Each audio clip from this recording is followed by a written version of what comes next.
right, let's begin. Welcome to CS4510, L10B. The topic is diagonalization. Diagonalization is a very specific proof technique. You know, you learned like proof by contradiction, proof by induction, proof by contraposition, direct proof, these kinds of things in 2050. You technically learned some specialized proof techniques like in this class, like pumping and stuff, right? Very specific things. Diagonalization is such a thing. It's a proof technique. In fact, it's probably my favorite proof technique. In some sense, the rest of the course is going to be done via diagonalization. It is the most important proof technique, maybe, in the history of computer science, at least in this era that we're covering. Right, let's begin. So what have we done so far? We've talked about how objects are themselves countably infinite, in the sense they can be put in correspondence with the naturals. And we mentioned that some of these maybe imply some properties of infiniteness, like infinity plus or minus a constant. Is this still infinity? So is, you know, some constant number of infinities, and then infinity even raised to some constant, right? Take Cartesian products, finitely many Cartesian products at least, of elements with themselves, and you get of a set with itself, and you get the same set through anti-diagonal arguments. Now, then, of course, the next function everyone should consider is these are kind of all polynomially-ish looking, right? What about 2 to the infinity? And if you have a set of some cardinality, what set should have 2 to the cardinality of the previous set? The power set. So the question is the power set of the natural numbers in correspondence with the natural numbers? And the answer is, in fact, no. So in fact, there's a law. This is what we're going to prove today, is Cantor's theorem. For any set A, it is true that the cardinality of A is strictly less than the cardinality of the power set of A. This is true even in the case that A, and perhaps even especially in the case that A is infinite. If A is infinite, then the cardinality of the power set exceeds the set. There are more sets of elements than elements. This is true no matter what A is, and this is basically what we're gonna talk about. Let's get the finite case out the way. If A is finite, let the cardinality of A be just some K, right? Then the cardinality of the power set is going to be what? 2 to the power K? Yeah. By the way, what's the definition of the power set? The power set of a set A is going to be equal to sets S such that S is a subset of A, right? So given any set, the power set is the set of all subsets of that set. What do we know about K and 2 to the K here? 2 to the K is always greater than it because the cardinality of a set is always a natural number in the case that A is finite. So for 0, this is going to be 1. If this is 1, this is going to be 2. If this is 2, this is going to be 4, and so on. So it is always the case. Then we have proven Cantor's theorem in the case that A is finite. Fine. Quickly, to give you what the power set does, let's suppose we have elements 1, 2, 3. Let's suppose we want to list all possible subsets of this set of elements. The possible subsets would include the empty set, the set containing 1, the set containing 2, the set containing 3, the set containing 1, 2, the set containing 1, 3, the set containing 2, 3, and the set containing 1, 2, 3.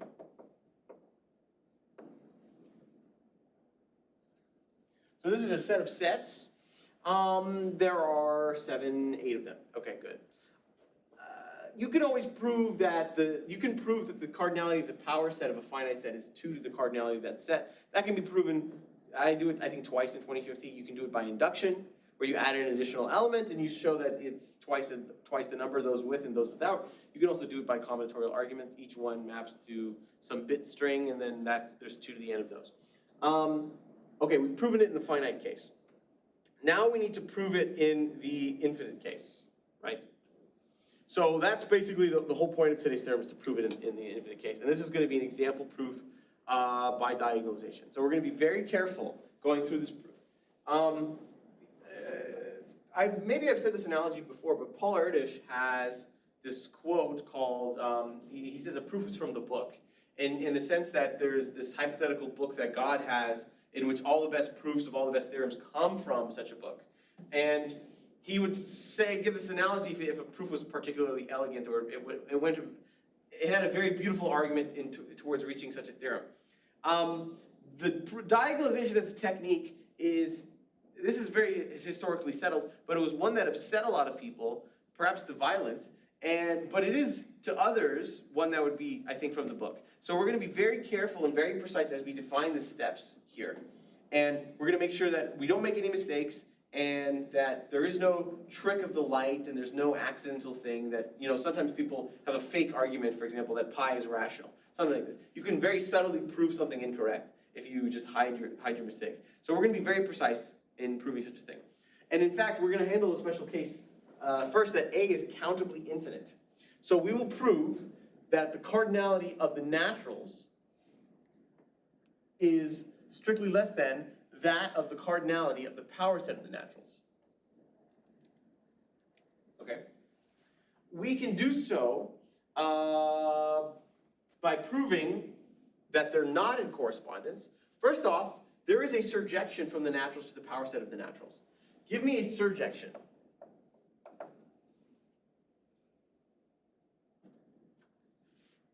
Excuse me, give me an injection. I'm so sorry. Give me an injection which is not surjective.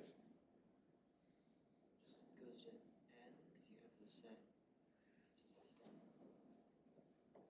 Okay. Every number may map to the singleton set, which is containing only that number. Fine. Now, why is this function not surjective? Well, I mean, you're missing, for example, the set of prime numbers, the set of evens, the set containing 2, 3, and 4, the set containing 0, the empty set. Every set that's not just a singleton set is missed, including many of the infinite sets, such as, primes, evens, and so on, right? Every random infinite set as well. So, fine, we have an injection. So what we're really proving is that there is no surjection. No matter what, no matter what injection you have, there is no way about it that you cannot escape the fact that it is never going to be a surjection as well. So pictorially, the reason we say that there are more sets of numbers than there are numbers is in the finite case, it looks something like this, right? So there are things in the left half that can never be, on the right, that can never be put in correspondence with the left, no matter how injective it is. So no matter which way you throw this, there is no such surjection. Done. All right, here's the proof. Assume to the contrary.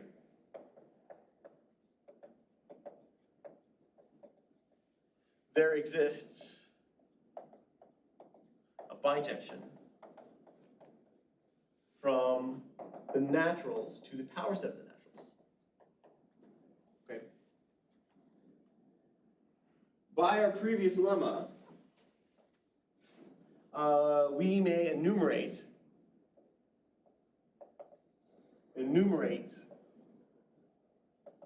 the subsets as the subsets of the naturals as, say, S0, S1, S2. Let this enumeration be total and unique. Every set appears in such an enumeration. Every set appears exactly once in such an enumeration.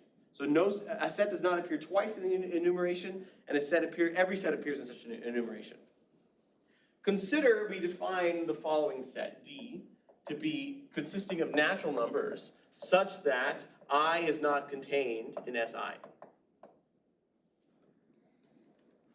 So we go to the ith set and we inspect it and we see, does it contain the ith natural number? And if it does, we make sure that element is not in D.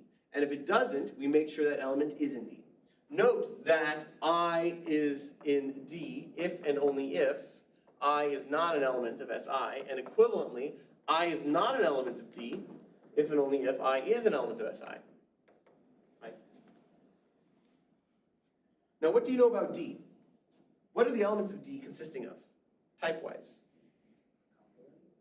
Not quite. As we'll see, it's not precisely a complement.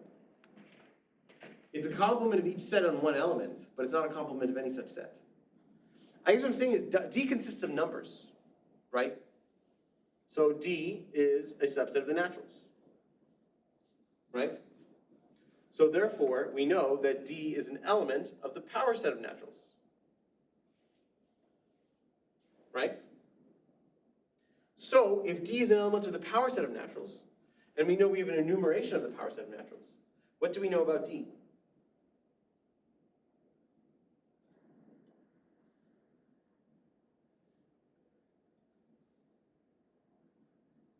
Yes? D has to be, is only one element in the power set. Yes. So Where D, what do we know about D? I think you're almost there. it has, if it's only one element in the power set, it can't, The answer I'm looking for is that D, because it is a set of numbers, just any set, it's a set of numbers, and like any set of numbers, by our assumption to the contrary, it exists in line somewhere. So D being a set, it's like, okay, S0, S1, S2, D, next, right? So D is somewhere in line. So what we may say is then there exists some J such that D is equal to Sj. Okay, so some enumeration of the sets exists. D is a set, so there is a J, and it's in the jth spot in line. What is the definition of equality of sets? It's called the axiom of existentiality. Does anyone remember the definition of equality of sets? When are two sets equal? Yes? One's a subset of the other is a subset of.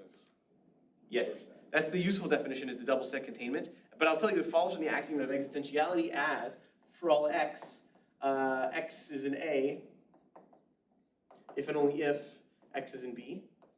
So that's the formal definition. It's just, basically, they contain the same element. Now, when you do this implication one way, that's the definition of subset. You do the implication the other way, that's the definition of the other subset the other way, right? So that, from this, you can define the double set containment technique. But this is the definition. And the reason I'm using this definition is that we know that two sets are equal if and only if they contain the same elements. They're equal if they contain the same elements, right? So what do we know about the relationship between D and J?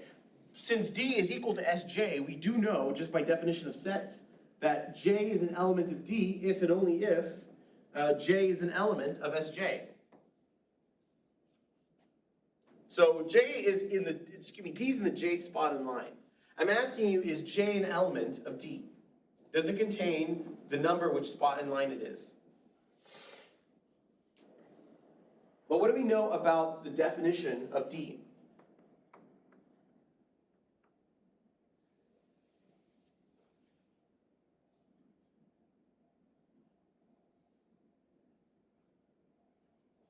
Yes? In D, J is not in SI. In fact, Sj, right? If and only if, just to write it out, we get that J is an element of J if and only if J is not an element of Sj. Contradiction. A J cannot be both an element and not an element of Sj. QED. So we've been very careful with the proof. Sometimes, and again, there are proofs like this on the internet that are like, there's no way that's right. And there is some mistake sometimes in proofs like this that try to show you, that you could prove a free energy device exists or something like this. The pi is rational, whatever. But this is not such a proof, and we have gone through the details very carefully. Let's try to look closer about what actually happened here. So we assume to the contrary that the sets may be enumerated in a unique and total way. Then we defined a set to be different than the ith set and the ith element. No matter what that ith element is, we'll make sure that D is such a set, and D here is for diagonalization. D is in some sense a diagonal set. And why is it called a diagonal set? As we'll see later, if you have a matrix, the ith entries of the matrix are the diagonal, right? So that's basically why it's called diagonalization. But we go to the diagonal and we take we flip it. in some sense, we are constructing D to do one thing here. And the whole job of D is to be different than every set. And because it's different than every set, it's none of them. So you define an object, and this is a general explanation about diagonalization.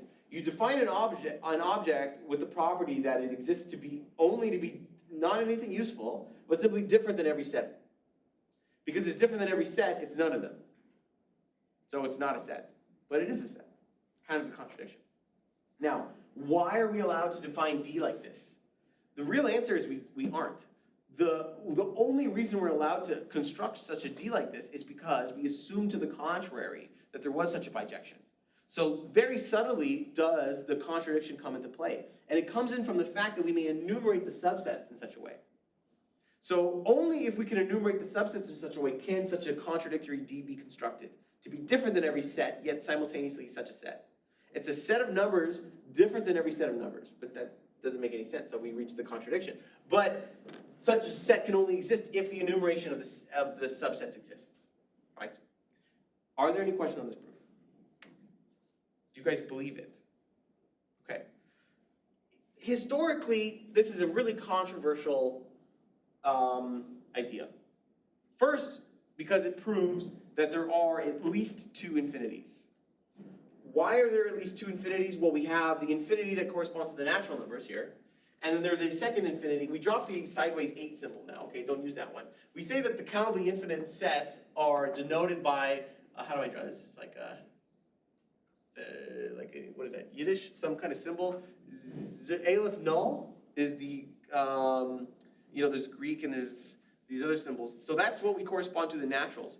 And then we would correspond to the cardinality, the power set of the naturals, to be Aleph 1. And these are called cardinal numbers, and a cardinal number is not a number, but it has many number-like properties. For example, we may say then that the 0th cardinal, Aleph null, is less than Aleph 1, right? So the cardinality of a set should be either a natural number if it's finite, or it turns out a cardinal number if it's infinite. And so there is some arithmetic you can do with cardinal numbers that emulates some of the arithmetic you can do with natural numbers. And so here we have the existence, but each cardinal corresponds to an infinity. So what we're saying here is there's a second infinity which is bigger than the first infinity. So we have two infinities, but one is bigger than the other.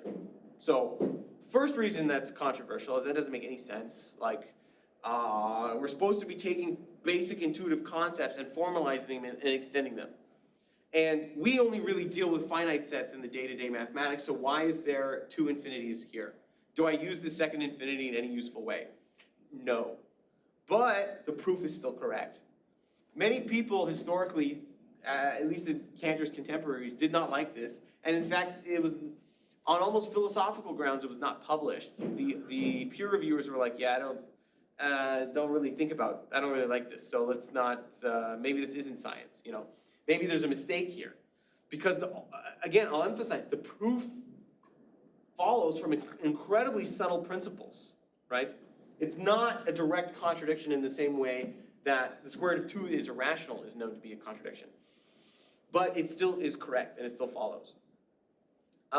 Cantor found this proof, and is why we named the technique after him of diagonalization. And he was not really looking into the infinite. He was not even looking towards set theory. In fact, he was trying to prove something about numbers in general, which is about algebraic versus transcendental numbers. So a number is said to be algebraic if it is the root of a polynomial with integer coefficients. For example, x squared minus 2 is equal to 0 has roots of square root 2, right? So square root 2, although is an irrational number, it's also an algebraic number because it's the root of a polynomial with integer coefficients. So you take all the polynomials with integer coefficients and you're concerned with yourself, like, which numbers are such roots and which ones are not. So even though it's irrational, it's such a thing. And so the question was at the time, is pi such a number? Is e such a number? Do any numbers exist that are not countably infinite? Do any numbers exist that are not roots of such polynomials? And what would the polynomial of pi and e even be? That would be interesting, right? So this guy named Louisville comes along and he proves that there exists a number that is not the root of any, which is a real number, but is not the root of any such polynomial, right? So he proves a number that is real but not algebraic. Cantor was looking for a similar result, and instead he found something much worse, which is that he found the double infinity trick. He found that let A be the set of algebraic numbers. You can prove by the typewriter principle that the set of algebraic numbers is countably infinite. There's countably infinitely many such polynomials because each one can correspond to a sequence. Each one has at most finitely many roots. You throw a bit of the theorem, some of the lemmas we combined, you can prove that such a thing is countably infinite. Then he was able to prove that the set of real numbers, which we'll do today, is not countably infinite. So what he was able to prove, in fact, he was just looking for a few algebraic numbers, but in fact he showed most real numbers, almost all of them, are not algebraic, in the sense that if you take a random real number, it will not be the root of a polynomial with integer coefficients, with overwhelming probability. This is very small, this is very large. So in some sense, most real numbers are not algebraic. There are too many of them. So he was really looking for a problem involving numbers and found something much worse. Today we formalize this proof in set theory, but this is what he was originally looking for. Questions on this? We're going to do more diagonalization proofs today. Are Yes? most or all of the non-algebraic real numbers irrational? Is that like kind of what makes them? So in fact, because the reals contain the rationals, we proved today that the positive rationals, but then also the rationals, are countably infinite. We will later prove today that if a set has cardinality strictly greater than the naturals, we call it uncountable. In contrast with countably infinite, a set having cardinality exceeding the naturals implies that it is uncountable. So, by the fact that later we'll prove that the reals are uncountable, and we previously proved that the rationals were countable, that is enough for us to conclude that most reals are not rational. And the irrationals are the reals that are not rational. So the irrationals are uncountable for this reason. In fact, I think every rational is algebraic. I can leave that to you as an exercise. I might have misspoken. But the fact that there's all the irrationals is what makes that, yeah. So if you take an uncountable set and you remove a countable amount of sets from it, you are still left with an uncountable set. You could prove such a thing. For example, if you took the power set of the naturals and you removed all the singleton sets, let's say, you would be left with every set that's not a singleton. You would still have uncountably many such sets, turns out. Yes? So you said that the irrational numbers that can be described by a polynomial equality using integers is, what was it that you said about that? I see. So we proved that the rationals were countably infinite. There's another set called the algebraic numbers, and a number is algebraic if it's the root of a polynomial with integer coefficients, such as square root of 2. So square root of 2 is not rational, 2050 level stuff, but it is the root of such a polynomial. Now, the question is, are there numbers that are not roots of such polynomials? The answer is also yes. It's very difficult to prove specific numbers, such as pi and e, but it turns out it was much simpler to prove most numbers are not algebraic. And by algebraic, that just means useful for us. Algebraic means specifically, a number is said to be algebraic if it's the root of a polynomial with integer coefficients. So most real numbers are in fact not algebraic. And by algebraic we mean the root of a polynomial. Gotcha. Okay? This is not the only set of objects. Sets are not the only set of objects that are uncountable. Let's prove another one. Sequences. Let A be the set of such sequences where each sequence is like an infinite string. I don't like calling an infinite length string a string, so we're going to call them sequences. So for example, let these sequences be like 0, 1, 1, 0, 0, I don't know, 1, 1, 1, 1, 1, right? And each sequence is infinitely long. Let A consist of all possible sequences of zeros and ones where they are infinitely long. Each sequence is infinitely long, okay? We prove that the set of sequences is uncountable, right? Assume to the contrary.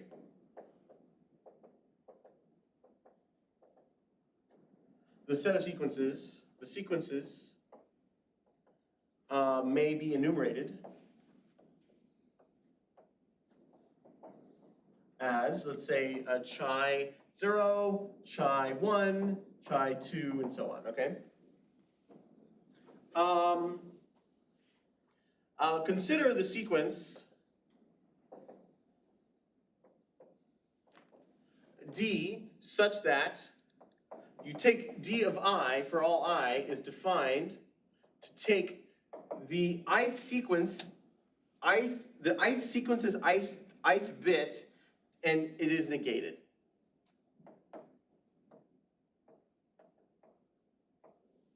If it's 1, it's now a 0. If it's 0, it's now a 1.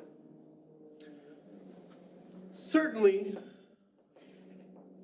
D is such a sequence, right? So D is an element of A.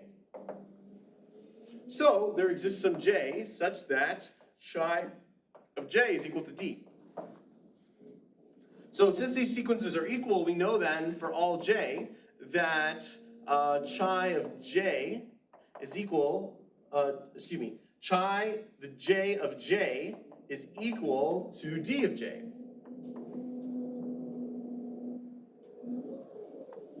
But by definition, we know that D of J is supposed to be 1 minus chi J of J. Oh, excuse me. Sorry, I'm so sorry. D of I is supposed to be 1 minus the ith sequence's ith bit. Okay? So we may set these equal to each other to get that chi of J is equal to 1 minus chi of J, right? We move stuff around, what are we gonna get? Contradiction.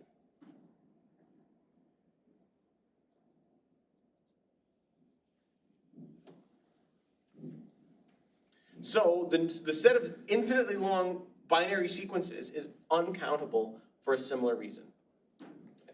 Now, why is it called diagonalization? I'm doing a second proof by diagonalization here really to illustrate something. It's called diagonalization because you put the elements in a table. Let the first sequence be all zeros, let's say. Let the second sequence be something like this. And then 1, 1, 1, 1, 1, 0, 1, 0, 1, 1. 1, 1, 1, 0, 0, 0, 0, 0, 0, 0, 0, 0, 0, 1, 0, 1, 0. Okay, something like this, okay? Suppose you could enumerate them in such a sequence, such that they go long that way and the number of sequences go that way, okay? The diagonal says you take the ith entry in the ith sequence.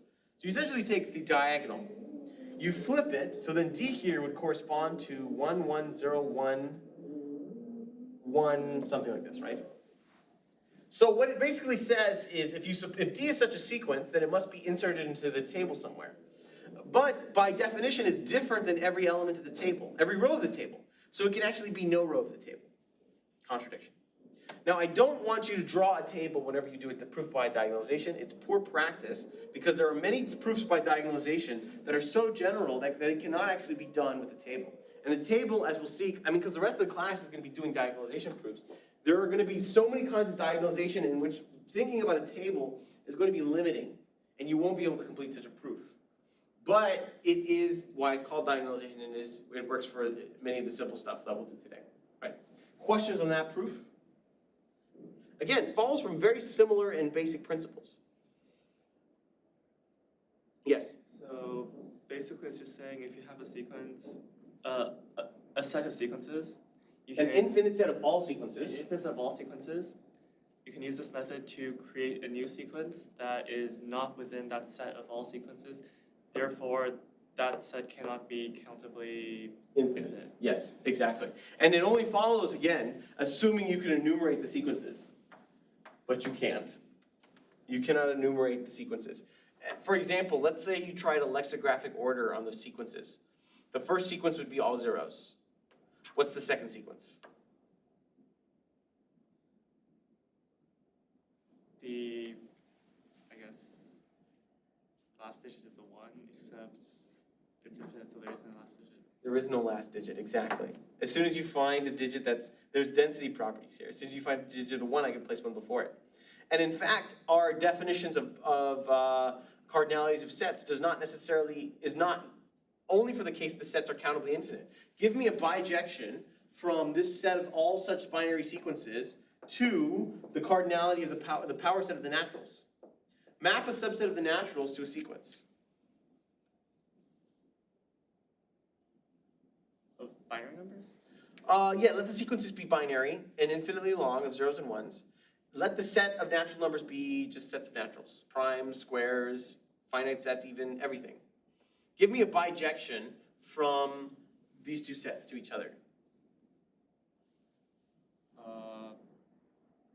The first digit of the binary number is whether or not one is in the zeros in the power set, and then whether or not one is in the power set, and so on. Exactly. It's called the characteristic sequence. So we say that let's say, for example, chi of I to be either a 1 or a 0, and it's going to be a 1 if I is an S. We'll call this the set corresponding to S. And it's going to be 0 if I is not an S. So for example, the sequence corresponding to all of the naturals is going to be 1, 1, 1, right?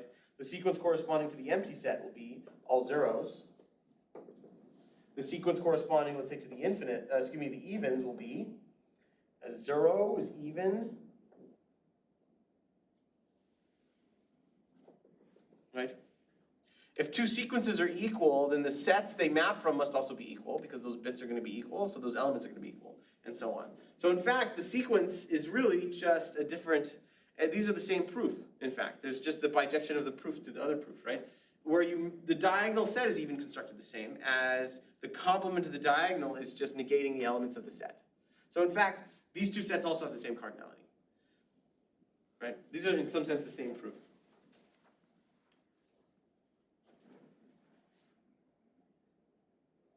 Okay? Let me quickly outline the proof that the reals are uncountable.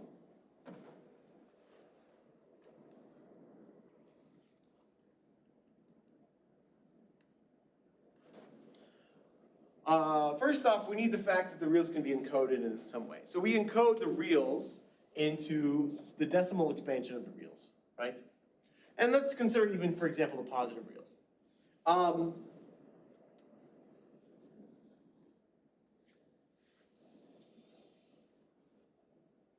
It is not true that every real number has a unique encoding in it as a decimal expansion. Why? This is a trivia. I also don't know if anyone knows this. 0.5 versus 0.500. Suppose we ignore leading zeros. It's still not true. Yes? 0.9 repeating is the same as 1. If they're arbitrarily close, you can say that they're the same number. Yes. Well, two numbers are equal if their difference is 0. So what is the difference of those two numbers? 0.0000. So it's not necessarily true that two numbers have a unique representation. Have you guys seen this before in some context? This is maybe new to you. There's two ways to prove it. First off, what's the difference of these? What's 1 minus 0.999, right? Well, that's going to be 0.000. So the two difference of them is 0, so they must be equal. The other way is to think, well, okay, 0.999 is equal to 3 times 0.333, right? What's 0.333?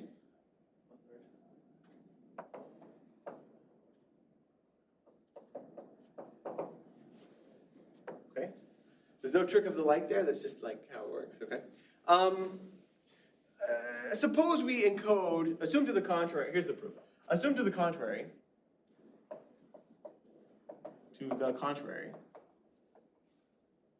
there exists a bijection, let's say, from the naturals to the reals. Order them order them as, let's say, R0, R1, R2, and so on, right? No matter how you order them, I claim we can find a real number which is different than them, right? what we're going to do is arrange them according to their decimal expansion. So let's say pi is the first one. We have 3.1415, I don't remember the rest. And then we have what comes next. Let's say 1/9, so we have 0.11111. And let's say we have, I don't know, 100. And let's say, what? Give me another real. 2.718, something like this. So all you're going to do is similar to the previous proofs, construct a real number such that that real number is equal to, construct a number d, which is equal to 0. Let's say d1, d2, where those are the digits of this real number, such that di is equal to ith digit plus 1, and then we can even say mod 10. So it wraps around. Since d is a decimal expansion of digits, d is certainly a real number. So there exists some j such that d is equal to rj. But without getting too much into the math, d minus rj does not equal 0, since they differ in some digit. Contradiction. There's a bit more that should be done to this proof, but I just want to make an analogy to the two previous proofs that we've done. What allows diagonalization to succeed here? Like, in all these cases, there's been a common trait among the objects that we're diagonalizing over. What is shared among all these objects? Reals, subsets of the naturals, and infinitely long binary sequences. Yeah. They all have the same cardinality. That is true. But intimate into the details of each proof, what allows the proof to continue? For example, it is not true that if you take the set, S is a subset of the naturals, such that S is finite. If you consider only finite subsets of the naturals, this set is actually countably infinite. Finite subsets, there's countably infinite of them. You can enumerate them in some obvious way. Yes? You can use existing elements to create a new element that wasn't in Yes. the original set. Exactly. But that creation comes from where? The infinite length. Yeah. Each object, in some sense, is not describable by a string. So what was the typewriter principle? It was like unique string, and string here is terminating, right? Unique string description, that implies countable, right? But if we take the contrapositive of the typewriter principle, we get that if a set is uncountable, then there are no unique string descriptions.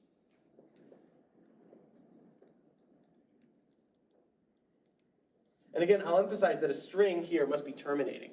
So if a set is uncountable, there is not a way to uniquely map each element of that set to a string. You cannot say, now this is incredibly, we're going to formalize many notions, and one of them are notions of, for example, notation, of reference. When you work with any mathematical object, you are forced to use language, and you are forced to name things. You have to give real numbers names in order to talk to them, right? Pi and E, here we used R1, R2, R3, here we used D, and so on. But how many possible names are there?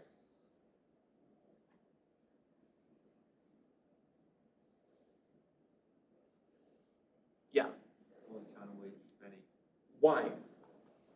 All names are just strings from some finite alphabet, and they're finite strings. So, Yes, precisely.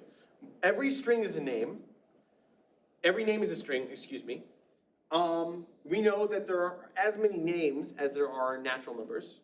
We know there are more reals than natural numbers. We can combine that to tell us what?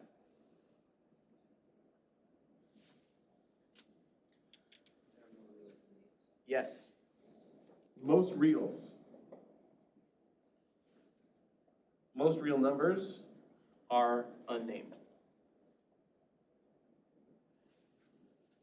As soon as you name it, guess what? It's now part of a different set, the subset of real numbers with names, which can never be put in correspondence to the set of all real numbers.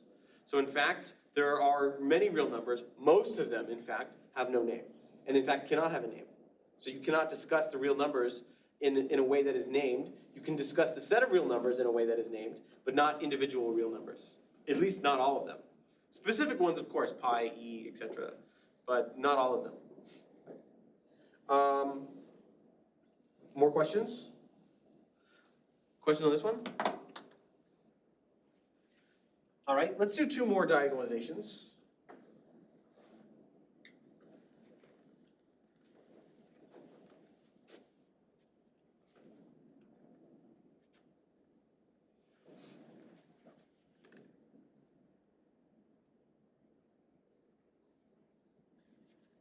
So if you have, how many functions are there?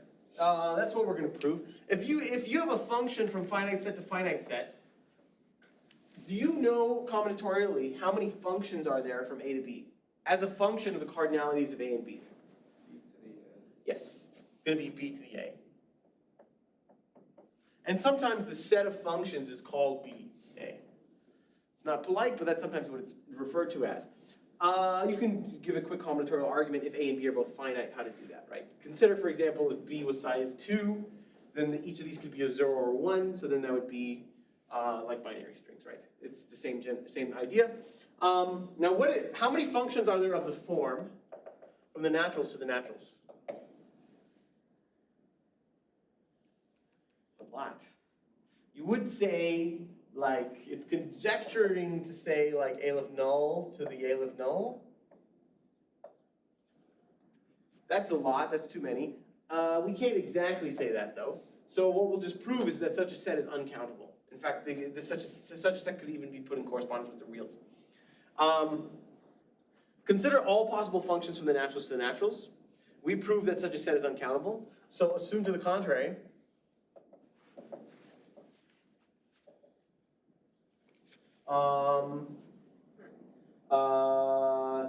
The set of functions f from naturals to naturals is countably infinite.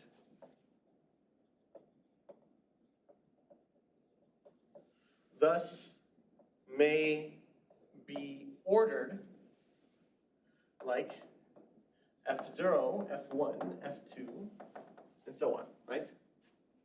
Consider a function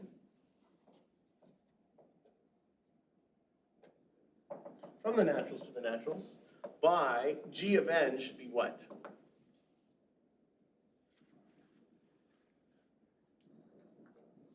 This is a tough one. What do we want? What property do we want g to have? It's not any of the other ones. Yeah, so we want it to be different than every function we've previously defined. How should we do so?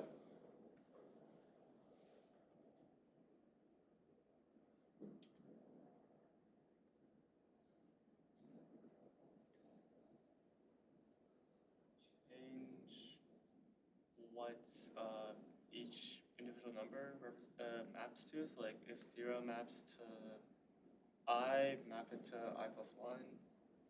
Yeah, and we need to, that's exactly it. We need to do it in an agnostic way though, because we don't actually know what the ordering of the functions is. So what we're going to do is define g of n to be different than the nth function on the nth input. We want it to not be that, so we add one. Okay? Certainly, g is such a function.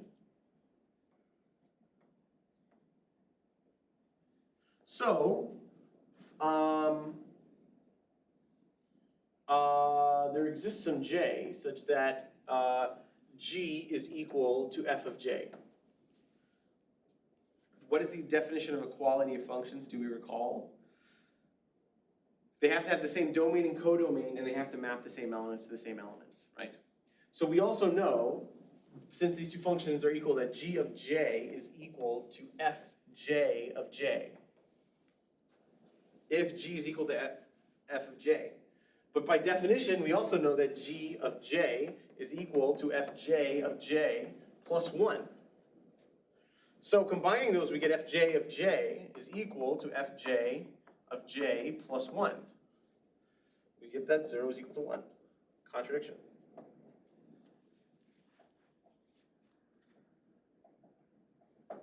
The set of such functions is uncountable, right? Again, observe the similarities with the previous proofs. Put the objects in line, make an object different than each one in line by going in line, but make sure that that object you have is also one of the kinds of objects, okay? G is not like a relation or a set or a number. We're diagonalizing against functions, so it needs to be a function. So it's simultaneously different than every function, yet a function. That's going to reach our contradiction. Done.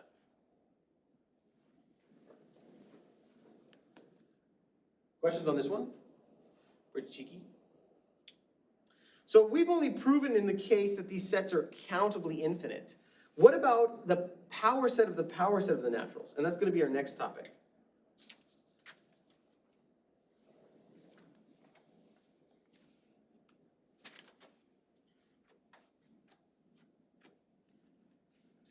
So we mentioned there are at least 2 infinities. We actually know that there are at least 3. And this will complete Cantor's theorem for us in the most general case. For any set A, we will prove that there is no bijection from A to its power set, even in the case that A is uncountable. We've proven this repeatedly now in the case that A is countably infinite. We already proved it in the first 2 minutes when A was finite. Now we just need to hold for the case that A is countably infinite. Why do we care about this? Because this proves that the naturals are infinite, but lesser so than the power set of the naturals, which is uncountable, but it turns out that is even a lesser infinity than the power set of the naturals. And so on. So, in fact, we know how many infinities there are, at least. There is, how many infinities are there? Yes. Countable or uncountable? Countable? At least countable so far. So there's a countably infinite number of infinities where everything past here is uncountable. Now, are there more than that? We'll have to see. Here's how the proof is going to go. Assume to the contrary.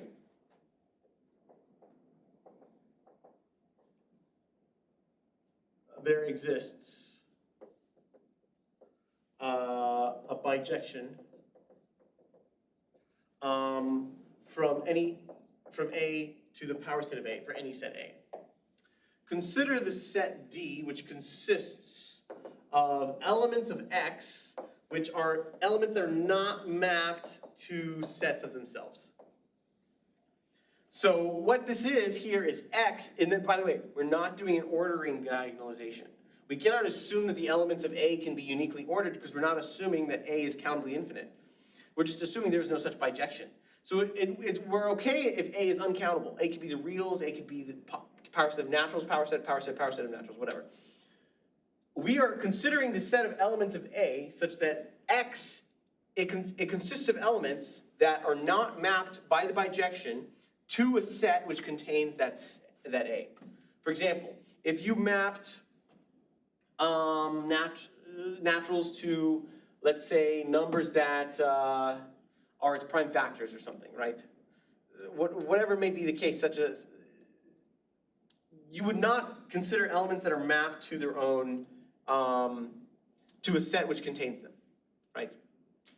Again, f of x, I'll remind you, is a subset of A. It's somewhere in the domain, a codomain, but x is an element of the domain, right? We know that the elements of D are simply those elements of A, right? Just by definition.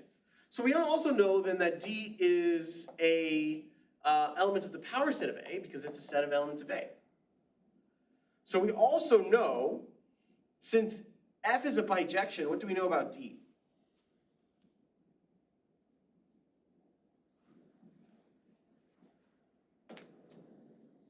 Yeah. In the domain and the codomain? D's elements are in the domain. D itself is in the codomain. Since we have a bijection, something maps to it. So there exists some, I don't know, y in A such that f of y is equal to D, right? Now the question is y an element of D?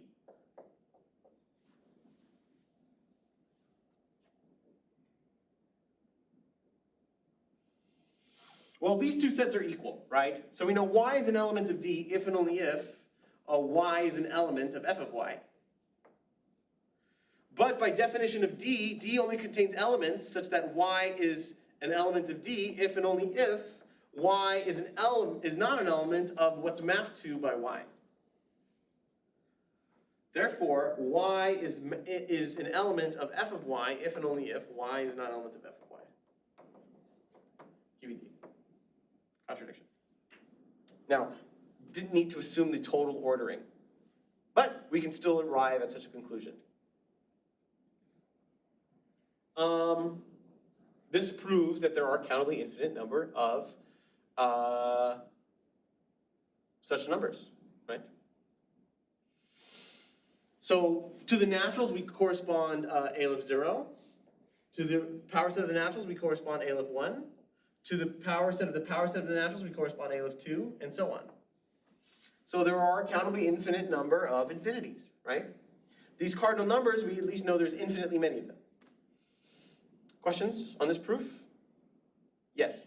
So that proves that there is a countable amount of infinities. This at least a countable amount of infinities. Yeah.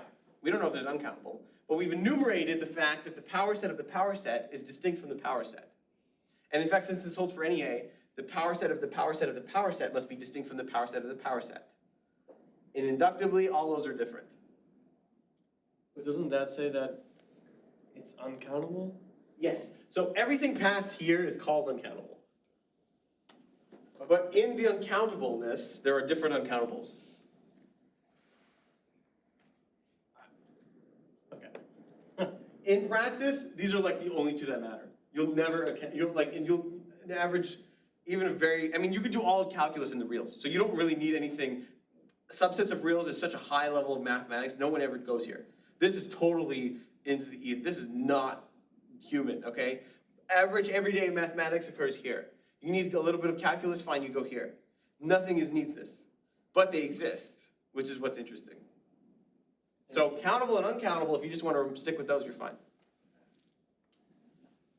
Oh, I think I gotcha. Yeah. So the A-lists are like, okay, like the levels to it, I guess. Exactly. Okay.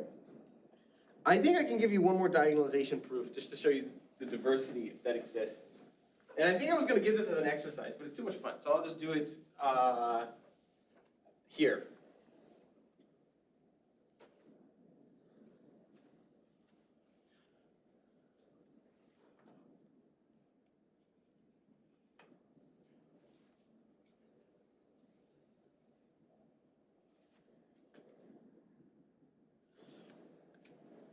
Let Pi be a programming language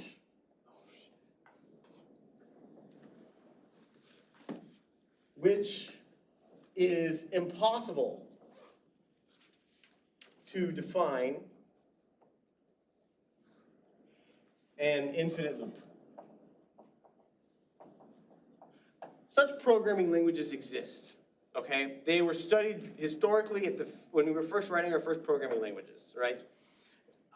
People were interested in finding programming languages which, by the syntax, you cannot define an infinite loop, right? It is impossible to write the code of an infinite loop.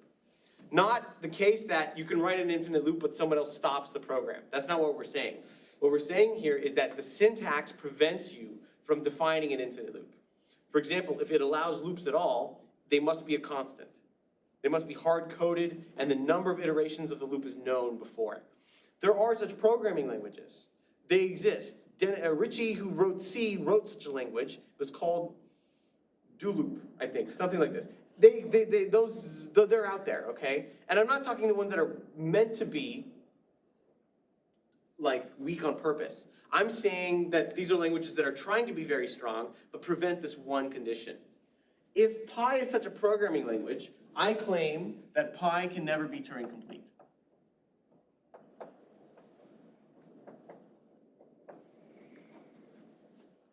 We will proceed by diagonalization. What we're going to do is construct a Turing machine by diagonalization to be different than every such program.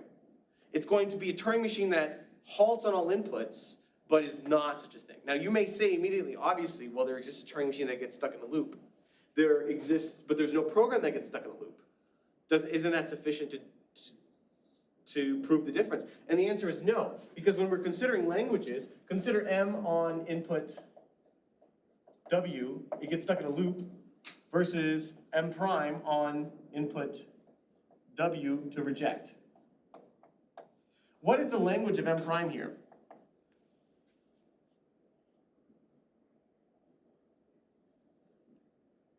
The Turing machine that rejects all input recognizes or decides what language? Turing machine that rejects all inputs. The empty set. Yes. We define the language of that a machine recognizes or decides to be the strings it accepts. Because this machine also gets stuck in a loop on every single input, it accepts no strings. So it also is the empty set, right? So what we say is the language, like when we consider the language, we don't consider the behavior, just because there's no machine that gets stuck in a loop in this language does not immediately imply they're different, because there could be some other machine that does the same thing better. Something like this is possible. By the way, what do you know about the empty set? Empty set is regular. So in fact, this machine decides a regular language. It recognizes a regular language. So it's not something very complicated that it's doing here. There's a DFA that has the same behavior. So in that perspective, this is not something special. But yet I claim that if you have such a programming language, it is not, it's not good. It's strictly not Turing complete. Here's the proof. Question? Yeah. Would that one just be L of M and then be equal to L of M prime? Okay, here's the proof. I'm going to make two assumptions about the programming language, which are non-trivial, but you can probably believe. First, this passes the fathomability criterion. That is, given a program and a word, you can determine if the program accepts the word. Okay? Fine, you can simulate the program. Two, programs, let's say P in pi, can be enumerated. You have a syntax checker. That's also a fair assumption to make, in the sense that given an arbitrary string, you know if it is a valid program in that language or not. The program has been defined, perhaps even according to a context-free grammar or something, but it's defined in such a way that you know when a string is a correct syntactic program in this programming language or not. If there's a type error, not a type error, but if there's like if there's a syntax error, you forgot your semicolon, something like this. You can always determine such a thing, okay? I construct a machine that will decide a language which is not decidable by any such program, okay? And the only assumption here we're going to use is that it is impossible to program an infinite loop in such a machine, okay? Consider this machine D on input, let's say W. We're going to compute I such that W is the ith word of sigma star. So for example, if W is the empty string, I is going to be 0. If W is whatever that is, it's going to know the ith word, okay?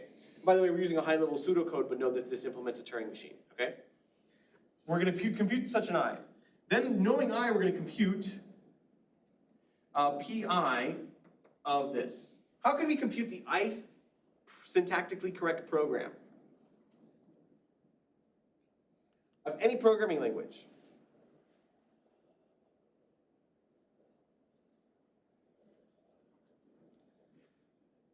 Yeah. Would you have to create all the other ones before I? Yeah, I mean, I guess the answer I'm looking for is brute force search. Throw strings at the C compiler and just see if they pass.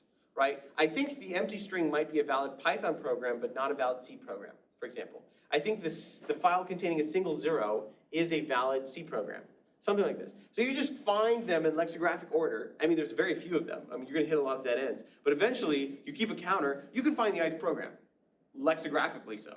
So find the ith program, okay? Simulate PI on W. Okay? You can do such a thing by fathomability. There is some whatever way that you can, the way the program runs, instruction-wise, by our assumption of fathomability, the Turing machine can also perform that same simulation. Now, it's a simulation of a weaker thing, in the way that there is a Turing machine on input of a DFA in a word can run the DFA in the word, right? It's the same idea, okay? If PI accepts W, reject. If PI rejects W, accept. We know it is impossible to get stuck in an infinite loop in this programming language. So we know one of these two, we know D will never get stuck in an infinite loop. So we know one of these two if statements is always hit, just by the assumption of P, right? So we know that D is some Turing machine, D halts on all inputs, right? So we know that the language which is recognized by D is in fact a Turing decidable language. And again, these are languages by Turing machines that halt on all inputs. So this is such a Turing machine, halts on all inputs. We know that L of D is therefore a decidable language, okay? Assume to the contrary that this language, which is again just a set of strings, is decidable by such a program, such a limited program that does not have an infinite loop, okay?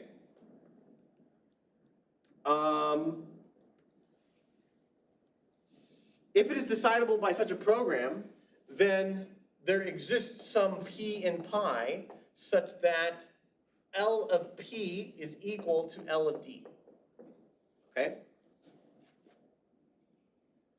So, but P is equal to PI for some I, right?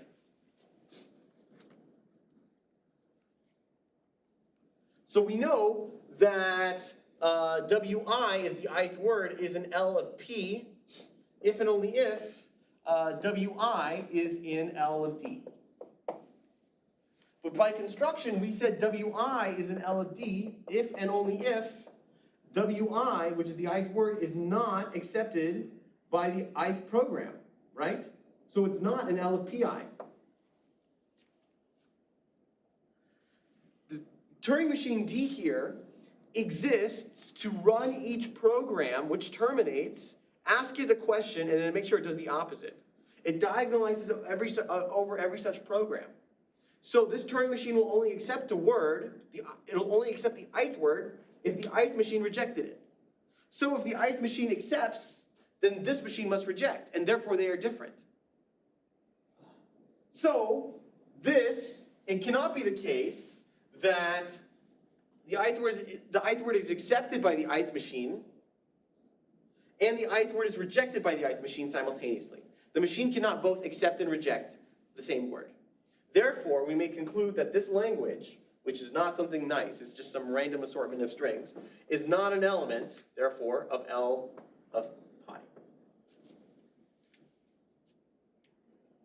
There is no pi machine to decide such a language. And again, it's not some very strong limitation on this programming language. We haven't said that there's a maximum time bound or anything like this. All we said is syntactically it's impossible to define a loop. But that ends up being sufficient for you to construct a machine to diagonalize over all those programs and make sure it does the opposite. And by doing the opposite of every such program, done. QED. You have now a Turing machine to be different than all of those, programs, and therefore decide some language, which again, random assortment of strings, but it's sufficiently Turing decidable, but not decidable by these P machines, QED. The first languages that attempted to construct such languages that syntactically were impossible to define for loops, that they required a constant type of the for loop iteration, things like this, because they thought it would be useful if it was impossible to program an infinite loop. They found immediately by diagonalization arguments that there was immediate things that, even by such a trivial limitation, they still had if statements and for loops and everything else, but they were all bounded versions of those. It doesn't sound like there's nothing you could do with that, because any useful program must be bounded anyway. If your program is an infinite loop, you consider that a bug. But in fact, it's a necessary property of Turing completeness. By diagonalization, you must be able to code an infinite loop. Otherwise, I'll diagonalize over you and do something you can't. QED. Now, practical, don't know. Doesn't matter. It's fine. Questions? We'll have many such arguments throughout the rest of the semester.